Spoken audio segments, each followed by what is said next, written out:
মা চলে যেতেই উনি বেডের সামনে রাখা চেয়ারে বসে পড়লেন।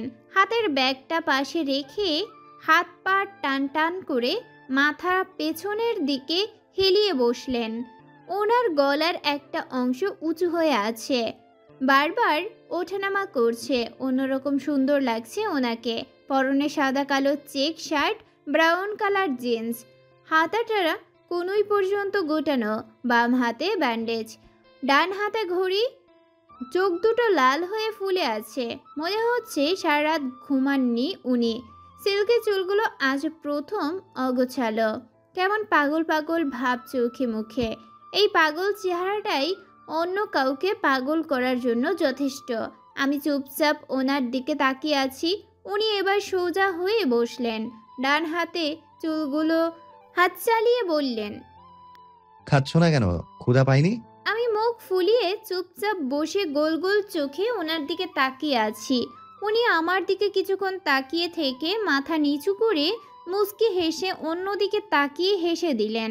আমি ওনার হাসি দেখে ভুরু কুঁচকে তাকালাম। উনি আমার দিকে তাকিয়ে হাসি কন্ট্রোল করে বলে উঠলেন, রোদ, ইউ নো হোয়াট, তুমি সবসময় এমন গাল ফুলিয়ে চুপ করে বসে থাকলেও ব্যাপারটা খারাপ হবে না। You are looking so cute. খুলু মুলু গাল। গাল টেনে বললেন। ওনার এমন বিহেভ আমার জন্য অপরিচিত। আমি ভুরু কুঁচকে ঠোঁট উল্টে তাকিয়ে আছি। উনি আবারও বলে উঠলেন, ভ্রু কুচকাবে না, এখন বলো খাবে না? আমি চুপচাপ ওনার দিকে তাকিয়ে আছি, বাচ্চাদের মতো কুটুর কুটুর চোখে তাকিয়ে আমার অসহায়ত্ব বোঝানোর চেষ্টা করছি।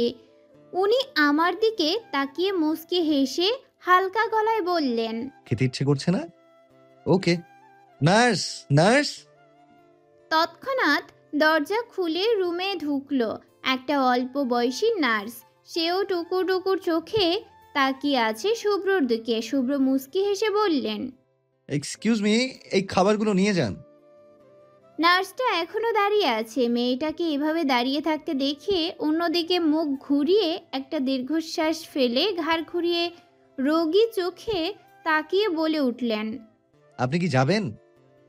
এবার নার্সটা নড়ে চড়ে উঠল, খাবারগুলো নিয়ে বেরিয়ে গেল। আমি আগের মতোই শান্ত হয়ে বসে আছি। ক্ষুধা লেগেছে ব্যাপক। এই খাটাসটা যে খাবার পাঠিয়ে দিল, তো আমি খাবো কি? এই সাদা বিলাই কি সুযোগের সদ্ব্যবহার করে আমাকে শাস্তি দেওয়ার পায়তারা করছে নাকি? এবার উনি পাশের ব্যাগ থেকে খাবারের বাটিটি বের করে প্লেটে সাজাতে লাগলেন। আমি চোখ বড় বড় করে তাকিয়ে আছি। একদম নর্মাল খাবার এনেছে উনি। বেগুন ভাজি, ছোট মাছের চচ্চড়ি, শাক পাতা, ডালের বড়া। খাবারগুলো দেখেই মুখে পানি এসে গেল আমার। উনি হাত ধুয়ে প্লেটটা সফটলি হাতে নিলেন, আমার মুখের সামনে খাবার ধরে বললেন, হ্যাঁ করো। আমিও তাড়াতাড়ি মুখে নিয়ে নিলাম। কথায় আছে না, পেট ঠান্ডা তো সব ঠান্ডা। এই মুহূর্তে ওনাকে একটা কিস দেওয়া উচিত। উনি কিভাবে জানলেন এসব আমার ভালো লাগবে? হঠাৎই ওনার ফোন বেজে উঠল। বাম হাতে ফোনটা ধরে লাউডে দিয়ে বেডে রাখলেন। হ্যালো। হ্যাঁ সাহেল বল। দোস্ত, সাকিবের তো এখনো জ্ঞান ফিরল না, আর 2 ঘন্টা আছে অবজারভেশনের। এইবার আমার ভয় লাগছে, ছেলেটা বাঁচবে তো? উনি আমার দিকে একবার তাকিয়েই বলে উঠলেন, টেনশন নিস না, ঠিক হয়ে যাবে। ঠিক ওকে হতেই হবে। আল্লাহ ভরসা। আর শোন, তোর কথা মতো বেশ কিছু মসজিদে সাকিব আর সানশাইনের জন্য জুম্বার নামাজের পর দোয়া আর কুরআন খতমের ব্যবস্থা করা হয়েছে। আচ্ছা, পিচ্চি মেয়েটা কেমন আছে? ভালো, বকবকানিটা নেই, তেজ আগের মতোই আছে। তুইও না? আচ্ছা, আরেকটা কথা, ফারুককে কি এখন হসপিটালে পাঠাবো? যে পরিমাণ রক্ত গড়িয়েছে, আরো পড়লে তো বেটা মরে যাবে। এ নিয়ে তোর সাথে পরে কথা বলছি, বাই। কথাটা বলেই ফোনটা কেটে দিলেন উনি। আমি বিস্ময় মাখা চোখে ওনার দিকে তাকিয়ে আছি। মাথায় চলছে সাকিবের কথা। ছেলেটা বাঁচবে তো? ওর কিছু হয়ে গেলে তো আমি নিজেকে ক্ষমা করব কিভাবে? চোখ দিয়ে 2 ফোঁটা পানি গড়িয়ে পড়ল। উনি পাশের টেবিল থেকে টিস্যু এগিয়ে দিয়ে বললেন, চোখ মুছো, খবরদার চোখের পানি পড়েছে তো খুন করে ফেলবো।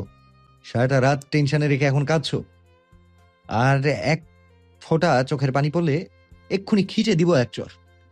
আমি কাঁদো কাঁদো চোখে ওনার দিকে তাকিয়ে আছি। দেখো কেমন ফাজিল ছেলে, আমার এই অবস্থায়ও আমায় চর মারতে চাইছে, খাটাস একটা। আজ কথা বলতে পারছি না বলে যা ইচ্ছে তাই বলবে নাকি? অবজারভেশনের লাস্ট আধা ঘন্টায় জ্ঞান ফিরেছে সাকিবের। সে এখন সুস্থ। কথাটা শুনেই আনন্দে মনটা ভরে উঠেছিল আমার। হসপিটাল জিনিসটা আমার কোনো কালেই ভালো লাগে না, তবুও থাকতে হচ্ছে আমায়। বেডের উপরে পা ছড়িয়ে বসে গেমস খেলছি। আশেপাশে কেউ নেই, সবাই বাসায় গেছে। হঠাৎ করে কোথা থেকে শুভ্র ভাইয়া এসে ধপ করে বেডে শুয়ে পড়লেন। আমি হাঁ করে তাকিয়ে আছি। উনি হুট করে আমার হাত থেকে ফোনটা নিয়েই বললেন, কি গেম খেলো? অ্যাঞ্জেলা খেলছিলাম, মাত্রই গোসল করাইছি, খাওয়াইতে দিল না খাটাসটা। উনি স্ক্রিনের দিকে তাকিয়ে চোখ বড় বড় করে বলে উঠলেন, ও মাই গড, লাইক সিরিয়াসলি তুমি এসব বাচ্চাদের গেমস খেলো? আরে আজকে তোমার বিয়ে হলে কালকেই তো বাচ্চার মা হয়ে যাবে, তখনও এসব খেলবে? আমি কিছু বলছি না, চুপ করে টুকুর টুকুর চোখে তাকিয়ে আছি। কথা বলতে পারলে কিছু বড় কথা শোনানো যেত ওনাকে, কিন্তু আপাতত ইচ্ছেটা চাপা দিতে হচ্ছে। উনি ফোনটা পাশে রেখে হতাশ গলায় বলে উঠলেন, তোমার বেবি হওয়ার পর তুমি আর প্রিন্সেস মোবাইল নিয়ে কোমর বেঁধে ঝগড়া করছো, তাও জাস্ট বিকজ এই ফালতু গেম খেলবে বলে? ভাবা যায়? আমি তো কল্পনা করেই শিওরিত। আমি এবারও চুপ। উনি হুট করে উঠে একদম দাঁড়িয়ে গেলেন। পকেটে হাত দিয়ে পা হালকা ফাঁক করে টান টান হয়ে দাঁড়িয়েই বলে উঠলেন, ওই সাকিবকে দেখতে যাবা? আমি ওনার দিকে তীক্ষ্ণ দৃষ্টিতে তাকিয়ে আছি। কথা বলার অ্যাবিলিটি থাকলে প্রথমে যে কথাটা ওনাকে বলতাম তা হলো, আচ্ছা আপনি তো মাত্র গেলেন 20 মিনিট হলো, এখান থেকে বাসায় যেতে লাগে 10 মিনিট। যদি গাড়ি খুব জোরে চালানো হয় তবে এই 20 মিনিটে আপনি ফ্রেশ হয়ে খেয়ে আসলেন কেমনে? ওনার চুল ভেজা, তার মানে গোসল করেছেন। পরনে লাল রঙের টি শার্ট আর অ্যাশ 3/4 প্যান্ট, পায়ে একজোড়া চটি জুতা। কি অদ্ভুত ড্রেস পরে এসেছেন উনি। তবুও মনে হচ্ছে উনি এই ড্রেসটা না পরলে মারাত্মক একটা ভুল করতেন। এই পরিবেশে যেন শুধুমাত্র এই পোশাকেই মানায়। লেপ্টে থাকা ভেজা ভেজা পায়ের লোমগুলো আকর্ষণীয় লাগছে। উনি আমার দিকে ঝুঁকে এসেই বলে উঠলেন, কি যাবা? আমি ওনার চোখের দিকে তাকালাম। উনি ভ্রু নাচিয়ে প্রশ্ন করলেন যাব কি না। আমিও ফটাফট নেমে পড়লাম বেড থেকে। যেই না দরজার দিকে পা বাড়ালাম উনি গম্ভীর গলায় বলে উঠলেন, দাঁড়াও। আমি পেছন ফিরে ভ্রু কুঁচকে তাকাতেই বেডের উপর রাখা আমার কাপড়ের ব্যাগ থেকে একটা ওড়না বের করে জড়িয়ে দিলেন আমার গায়ে। সঙ্গে গা জ্বালানো একটা কথাও বললে, ওনা ছাড়াই দৌড়াচ্ছ, পারলে বুঝি জামাটাও রেখে যেতে। এই কথা শোনার পর মনে প্রথম যে কথাটা উদয় হলো তা হলো, বেটা তোর বউ ম্যাথরের সাথে ভাইগা যাইব। দেইখানিস আমি রোগী চোখে ওনার দিকে তাকিয়ে আছি। উনি সেদিকে পাত্তা না দিয়ে বলে উঠলেন, এত ফুসফুস করে লাভ নেই, কথা নাই তবু তেজ শোনো আনা, চলো। ধমকে বলে উঠলাম। আজ কথা বলতে পারি না বলে এভাবে অপমান? এই সাদা বিলাইকে যদি আমি না কাদাইছি তো আমার নামও রোদ না। সাকিব বেডে শুয়ে আছে, বাম হাত আর ডান পা প্লাস্টার করা, মাথায় ব্যান্ডেজ, শরীরের বিভিন্ন জায়গায় জখমের চিহ্ন। আমাদের দেখেই হাসি মুখে বলে উঠল সাকিব, ভাবি ভালো আছেন? আমি মুচকে হাসলাম মাত্র, সাথে সাথেই পাশ থেকে বলে উঠলেন শুভ্র, সাকিব, তোর ভাবির ব্যাটারি ডাউন হয়ে গেছে, আপাতত কথার স্টক শেষ। আমি রাগী চোখে ওনার দিকে তাকিয়ে আছি। সাকিব অবাক চোখে তাকিয়ে আছে আমার দিকে। শুভ্র এবার একটু গম্ভীর হয়ে সাকিবের ডান হাতে হাত রাখলেন, অন্য হাত রাখলেন মাথায়। সাকিব এবার ওনার দিকে তাকাতেই উনি বলে উঠলেন, থ্যাঙ্কস রে, জান বাঁচিয়ে দিয়েছিস তুই। এই পিচ্চিটা আমাদের ফ্যামিলির জান, সেই হিসেবে আমাদের জানটা বাঁচিয়ে দিয়েছিস রে ভাই। ওর কিছু হলে জাস্ট পাগল হয়ে যেতাম। আই মিন বাবা ফুপ্পি একদম পাগল হয়ে যেত। থ্যাঙ্কস এ লট। সাকিব মুস্কি হেসে বলল, ভাই, ধন্যবাদের জন্য আমি এসব করিনি, করেছি মানবতার খাতিরে। কাল আমি সেখান থেকে পালিয়ে আসলে মেয়েদের মনে ছেলেদের জন্য একটা ঘৃণ্য, একটা অবিশ্বাস তৈরি হতোই। যদিও ছেলেদের প্রতি মেয়েদের এখনো বিশ্বাস নাই বললেই চলে, কিন্তু সব ছেলে তো এক নয়। এখনো অনেক ছেলেরা কাপুরুষের সমাজে মা বোনকে বাঁচাতে বীরত্ব দেখায়। আমার তো কিছুই হয় নাই ভাই, দুদিনেই ফিট হয়ে দুদিনেই ফিট হয়ে যাব। ওখান থেকে পালিয়ে আসলে মনটা একদম আনফিট হয়ে যেত ভাই, নিজের চোখেই নিচে নেমে যেতাম। কিছুদিন আগে আপনিই বলেছিলেন ভাই, জীবন নয় আত্মসম্মানটা আগে। আত্মসম্মান হারিয়ে মরে মরে বাঁচাচ্ছে, আত্মসম্মান নিয়ে মরে গিয়ে বেঁচে যাওয়া অনেক ভালো। আমিও সেটাই মানছি। ঠিক করেছি না ভাই? হ্যাঁ, একদম ঠিক করেছিস। I am proud of you ছোট। আমি চুপচাপ দাঁড়িয়ে শুনে যাচ্ছি। ছেলেটার প্রতি এক অদ্ভুত শ্রদ্ধাবোধ কাজ করছে আমার মাঝে।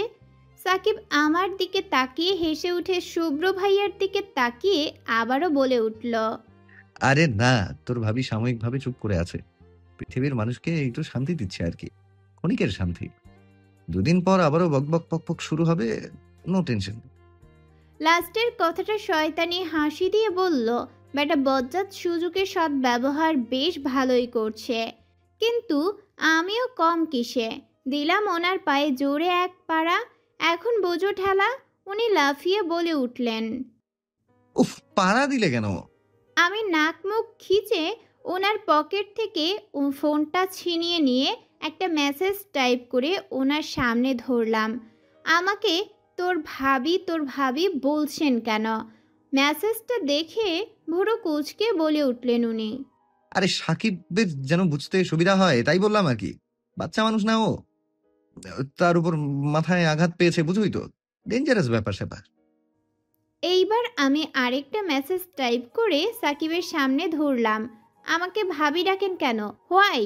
সাকিব মেসেজটা পড়ে মুচকি হেসে বলল, আসলে ভাবি, আপনাকে দেখলে আমার মন আর মুখ দুটোই খালি ধাক্কায়, বলে ভাবি বল, ভাবি বল। তাই তো ভাবি বলে ফেলি। মা বলে মনের কথা শুনতে হয়, মনের আশা অপূর্ণ রাখতে নেই। বোঝেনি তো, মায়ের আদেশ বলে কথা, তাই না? আমি আবারও কিছু লিখব, তখনই একটা নার্স দরজা খুলে ভেতরে ঢুকলো। এই নার্স সেই নার্স যে শুভ্র ভাইয়াকে দেখে হ্যাং মেরে বারবার। এবারও তার ব্যতিক্রম হলো না। কি বলতে এসে সেটা ভুলে অপলক তাকিয়ে রইল শুভ্র ভাইয়ার মুখের দিকে। আমি একবার শুভ্রকে তো একবার নার্সের মুখের দিকে তাকাচ্ছি। আহা, বেচারি ক্রাশ খাইছে। কিন্তু শুভ্র ভাইয়া সেদিকে পাত্তা নেই। সে এদিক ওদিক তাকিয়ে এইটা সেটা দেখছে, কখনো বা আমার দিকে তাকাচ্ছে।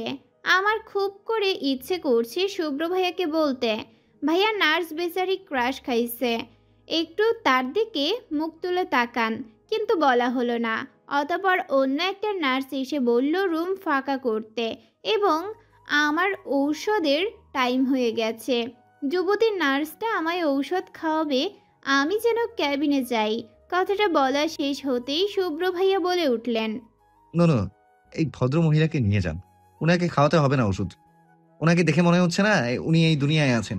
পরে উল্টাপাল্টা কিসব ওষুধ খাইয়ে দিবে। আমি ওকে নিয়ে কোনো রিস্ক নিতে চাই না। আমারটা যত্ন আমি নিতে পারবো। You may go now. Duty my foot. কি ডিউটি করছেন দেখতেই পাচ্ছি। ওনার ফলস ডিউটি করতে গিয়ে আমার পেশেন্ট মরে যাক, তাই না? দেখুন আপনারা আপনাদের কাজে যান। ওর জন্য আমি একাই যথেষ্ট। গো নাও। নার্স দুটো বেরিয়ে যেতেই আমরাও বেরিয়ে এলাম। গাল ফুলিয়ে হাঁটছি। আমার কতগুলো কথা মিস হয়ে যাচ্ছে। উফ, ভাল লাগে না। হাঁটতে হাঁটতে উনি বুকে হাত দিয়ে বলে উঠলেন, এভাবে গাল ফুলিয়ে রেখো না প্লিজ, এখানে ব্যথা লাগে। ওনার কথা শুনে কি রিয়াকশন দিব বুঝতেছি না। উনি কি মিন করলেন? আমার গাল ফাটানোর সাথে ওনার বুকের ব্যথার সম্পর্ক কি? বেডে পা ঝুলিয়ে বসে আছি। শুভ্র ভাইয়া ওষুধের ডেট চেক করছে সব কিছু ঠিক আছে কি না। হঠাৎ দরজা খুলে ভেতরে ঢুকলো সেই নার্স। নার্সটাকে দেখেই চোখ দুটো চিকচিক করে উঠল আমার। ওহো, এখন হবে বাংলা সিনেমা।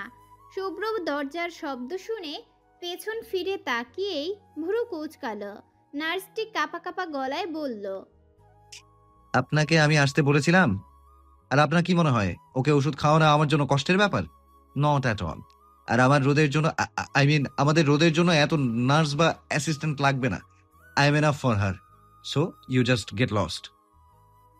ইচ্ছে করছে মাটিতে গড়াগড়ি দিয়ে হাসি, বাট চেপে গেলাম। ঠোঁট চেপে মুচকি হাসছি।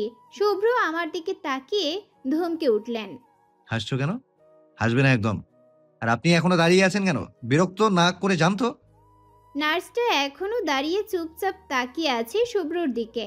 শুভ্র ভাই যে সেই রকম অস্বস্তি আছে তা ওনাকে দেখেই বোঝা যাচ্ছে। উনি এবার আমার দিকে তাকিয়ে বলে উঠলেন, রোদ, একে যেতে বলবা প্লিজ। হা করে তাকিয়ে থাকার কি আছে? আমি কি এলিয়েন? যার তাকানোর কথা সে তার তাকানোর কোনো খবর নেই, আর সে আর এক পাগল। এই ইউ, জাস্ট গো না। এবার নার্সটা ছুটে বেরিয়ে গেল। ধ্যাত, এত এত বিনোদন মিস করে যাচ্ছি জাস্ট বিকজ আমি কথা বলতে পারি না বলে। উনি এত রেগে মেগে শেষ। আমি হাত নেড়ে ওনাকে আমার দিকে তাকাতে বললাম, তারপর হাত আর মুখের ইশারায় কথা বলতে লাগলাম। আশ্চর্যের ব্যাপার, উনি আমার কথা বুঝতে পারছেন। আচ্ছা, উনি কি লিপ রিডিং জানে নাকি? আমি কথা বলার মতো করেই ধীরে ধীরে সাউন্ডহীনভাবে বললাম, she is crushed on you. I know, but I am crushed another one. কথাটা শুনেই চোখ বড় বড় করে কৌতূহলী চোখে তাকিয়ে বললাম, রিয়েলি? ইয়া। আমি ওনার হাত ধরে ঝাঁকাচ্ছি মেয়েটাকে শুনবো বলে। উনি মুচকি হেসে বলে উঠলেন, শুনতে চাও? আমি মাথা নাড়িয়ে হ্যাঁ জানালাম। উনি আমার মুখের দিকে তাকিয়ে এগিয়ে এসে বললেন, শিওর? আমি আবারও মাথা নাড়ালাম যে আমি শুনতে চাই। উনি এবার আরো কাছে এসে আমার কানে কানে ফিসফিস করে বলে উঠলেন, আমার বলতে ইচ্ছে করছে না। এই কথা শোনার পর ইচ্ছে করছিল সব চুল টেনে ছিঁড়ে ফেলি। পাশে কাপড়ের ব্যাগ থাকায় ওটা হাতে নিয়েই মারতে লাগলাম ওনাকে। বলবি না তো জিজ্ঞেস করলি কেন শুনবো কিনা? উনি রুম কাঁপিয়ে হাসতে লাগলেন। আমার হাত দুটো শক্ত করে ধরে বলে উঠলেন, এভাবে মানে মরে যাব তো। আচ্ছা বাবা, বলছি তবু মারামারি স্টপ রাখো। এবার আমি চুপচাপ শান্ত হয়ে বসলাম। আজ উনি আমাকে আবার টাচ করেছেন, কিন্তু কোনো ফিল আসেনি। এই আননোন পার্সনের স্পর্শ আমার শরীরের স্নায়ু আর ধরে রাখতে পারেনি। স্পর্শটা ভুলে গেছি, নয়তো চেক করা যেত। উনি আমার দিকে তাকিয়ে মুচকি হেসে চেয়ার টেনে বসলেন। তারপর ওনার ঘন চুলগুলোতে হাত চালাতে চালাতে বলে উঠলেন, মেয়েটা আমাদের ভার্সিটিতেই পড়ে। কি মারাত্মক মায়া তার চোখে মুখে। হাঁটতে হাঁটতে যখন ওপাশ ফিরে তাকিয়ে হঠাৎই হেসে দেয়, উফ, বিশ্বাস করো বুকটা কেঁপে ওঠে আমার। দমকা হাওয়ায় ওর লম্বা চুলগুলো যখন জাপটে পড়ে মুখে, ইচ্ছে করে সামনে দাঁড় করিয়ে আলতো হাতের চুলগুলো গুঁজে দেই কানে। তারপর কপালে এঁকে দিই এক গভীর চুম, পরম আদরে। ওর ভেজা ভেজা ঠোঁট আর সেই কালো গভীর তিলটা আমাকে বেশ সামাল করে দেয় মুহূর্তে। ওর কৌতূহল মাখা দুটো চোখ, নিচের ঠোঁট কামড়ে ধরা দুষ্টুমি মাখা সেই হাসি, উফ, ক্ষত বিক্ষত করে দেয় আমার বুকের এখানটায় এখানটায় বড্ড নিষ্ঠুর ভাবে। আর ওর চোখ মুখ লাল করে সেই রাগি রাগি চাহনি, সে জানেই না যখন সে রেগে মেয়ে একের পর এক তর্কে লিপ্ত হয়, সামনে থাকা মানুষটা তার প্রেমে হাবুডুবু খায় ক্রমাগত। ইচ্ছে করে জাস্ট খেয়ে ফেলি ওকে। মাঝে মাঝে ওর চোখের দিকে তাকিয়ে পুরো পৃথিবীর সামনে চিৎকার করে বলতে ইচ্ছে করে, তোকে চাই, তোকে চাই। আমার তো শুধু তোকেই চাই রে পাগলি। কি হয় আমায় একটু বুঝলে? আমি চোখ বড় বড় করে ওনার দিকে তাকিয়ে আছি। এই খাটাসটার মনেও এত আবেগ, বাট মেয়েটাকে, একে পেলে খুন করে ফেলতাম। অসভ্য মেয়ে। উনি আমার দিকে তাকিয়ে ভুরু নাচিয়ে বললেন, কেমন বুঝলে? আমি জোরপূর্বক একটা হাসি দিলাম। যাই হোক, এই মেয়েটাকে তো খুঁজে বের করতেই হবে। ভার্সিটির মাঠে বসে আছি, চিত্রা পাশে বসে বকবক করে চলেছে। ওকে থামিয়ে দিয়ে হঠাৎই বলে উঠলাম, এই চিতাবাঘ, আমাদের ভার্সিটির বেস্ট সুন্দরী কে রে তুই? না, শ্রেয়া নামের মেয়েটাকে দেখেছিস? ম্যাথ ডিপার্টমেন্টের, অসম্ভব সুন্দরী, আমার থেকেও সুন্দর। সিনিয়র ভাইয়ারা তো লাইন লাগিয়ে দিয়েছে। তাই নাকি? ওই তো দেখ আসছে, নেভি ব্লু কালারের ড্রেস পরেছে যে ওই মেয়েটা।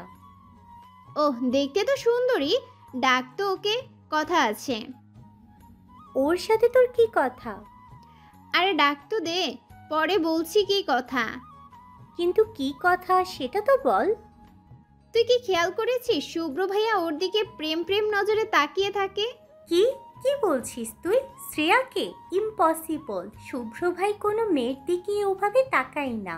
আমি যতবার দেখেছি উনি রাগী চোখে হোক, খুশি খুশি চোখে হোক, যত রকম চোখেই তাকাক, ঘুরে ফিরে তোর দিকেই তাকাতে দেখেছি। চুপ, কিছু বুঝিস তুই? তোর চোখ তো শুধু ছেলেদের পেট পর্যন্তই পৌঁছায়, চোখের ভাষা কেমনে বুঝবি? আরে শুভ্র ভাই আমার দিকে ভাই ভাই নজরে তাকায়, আমরা তো কাজিন তাই। আর শ্রেয়ার দিকে তাকায় প্রেম প্রেম নজরে। শুভ্র ভাই নিজে আমায় বলেছে, তাছাড়া আমার মধ্যে প্রেম নজরে তাকানোর মতো কিছু নাই, বুঝেছিস? এটা তোর ভুল ধারণা, তার মধ্যে কিছু নাই, সেজন্যই তো ছেলেরা প্রপোজের ঢালি সাজায়, তাই না?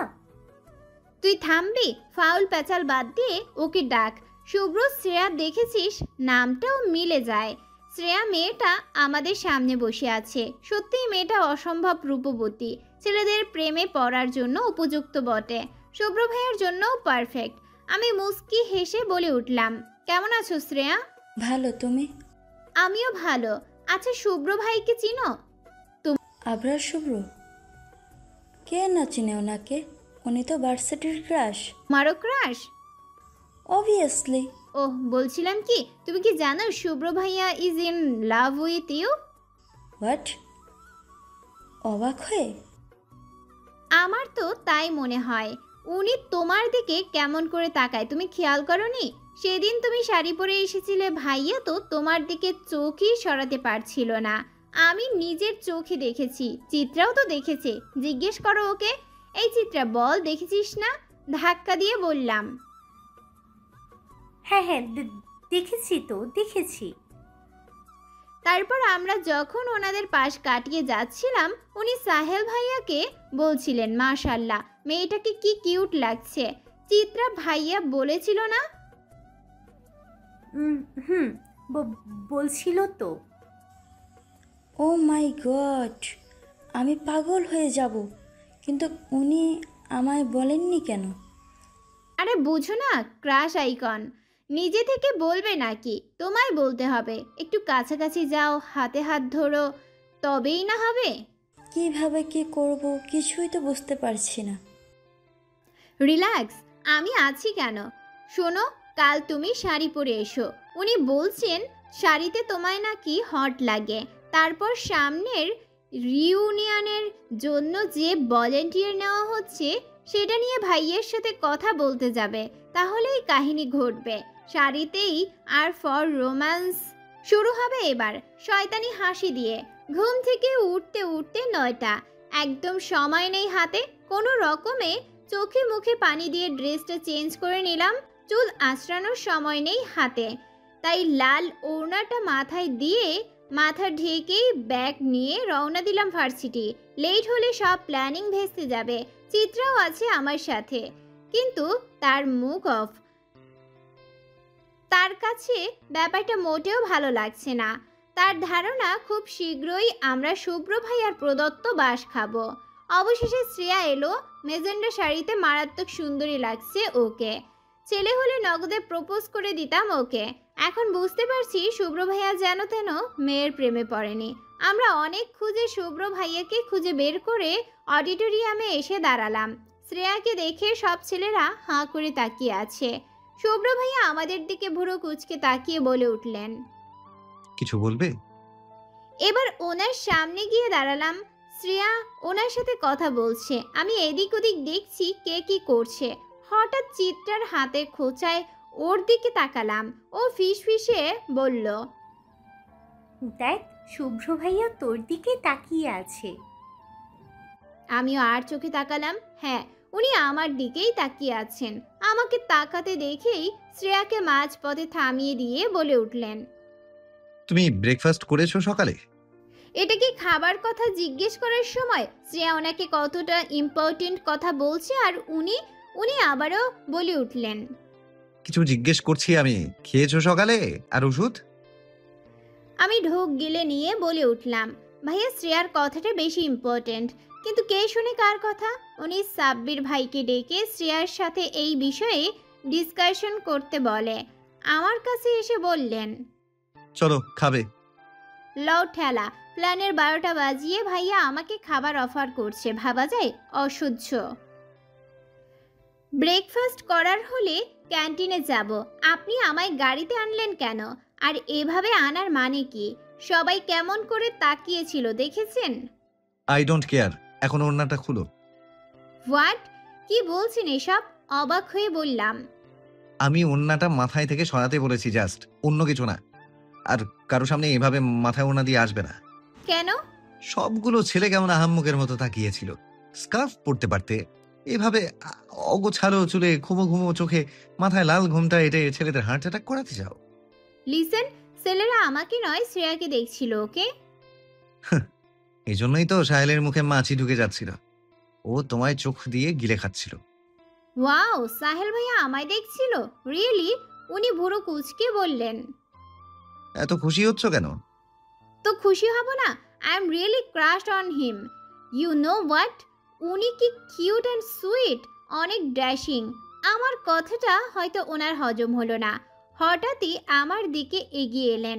আমি গাড়ির দরজার সাথে মিশে বসে আছি, শুকনো গলায় বারবার ঢোক গিলে ওনার দিকে তাকাচ্ছি। কে জানে আবার কি ভুল বলে ফেললাম। উনি এক হাত সিটে এবং অন্য হাত গাড়ির দরজায় রেখে আমার উপর ঝুঁকে পড়লেন। নীরবে আমার চোখের দিকে তাকিয়ে আছেন।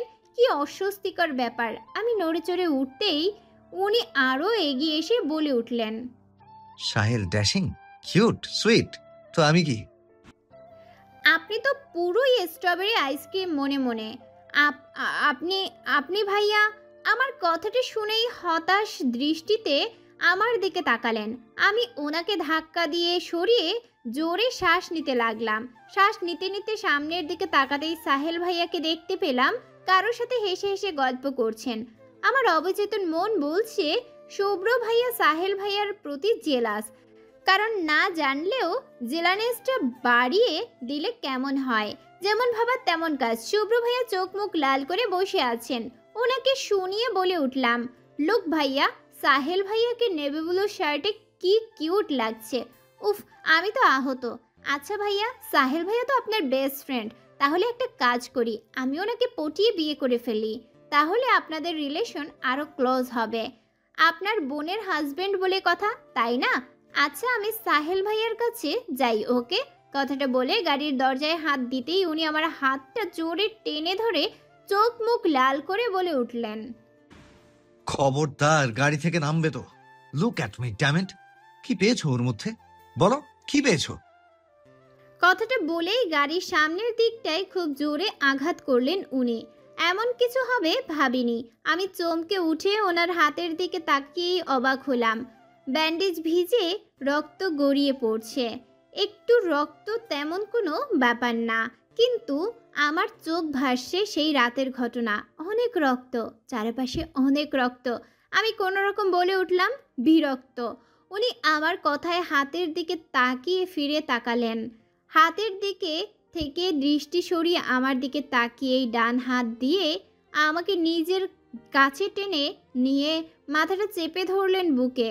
স্লো ভয়েসে কানে কানে বলতে লাগলেন, রিল্যাক্স রোদ, টেক এ ডিপ ব্রেথ।